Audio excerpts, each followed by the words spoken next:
sulle dichiarazioni per me aberranti di Luca Volontè, che ha detto che se si fa una legge anti-omofobia e trasfobia, dice, bisogna farla anche la pedofilia, quindi quasi assimilando. La mia opinione, insomma la nostra opinione è che lui abbia pochissime idee, questa è nota, ma ce le ha quelle che ha anche confuse, perché sono delle cose assolutamente diverse. Le persone, gli omosessuali si vogliono bene, si amano. I pedofili sono violenti, i pedofili violentano le persone più deboli, approfittano delle persone più deboli e impongono, quindi è un'altra cosa, è un diritto grave per me, togliere a un bambino la spensieratezza, la spensieratezza, il diritto anche alla corretta sessualità, è un crimine enorme.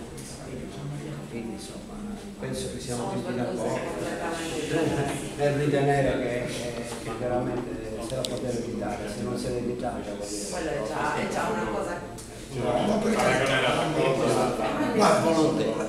Luca Volontè, forse è free, forse è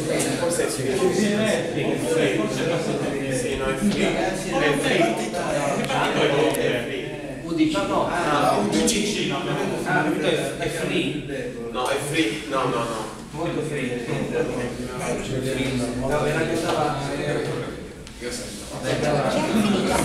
Amici, Grazie. Noi ci fermiamo.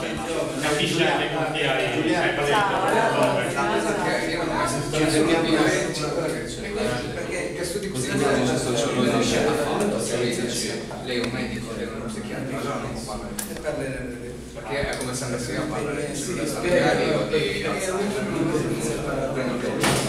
c'è il ministro parlamentare che è sociologo, psicologo dell'infanzia, È la prima volta. quando Non sto scherzando, a parte c'è una riunione si parla del problema e si parla di qualcosa che non credo che non siano il resto del partito che non Caselli. il Consiglio regionale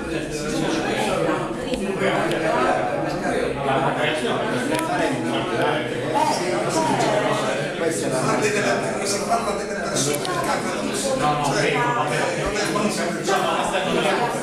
Giuliano, avvicinatevi, vediamo un attimo. sempre stato così. cosa fare? Ma queste cose interne al partito. Dai, chiediamoci un po'. Quante cose interne al partito. Non interessa a questo punto si allontana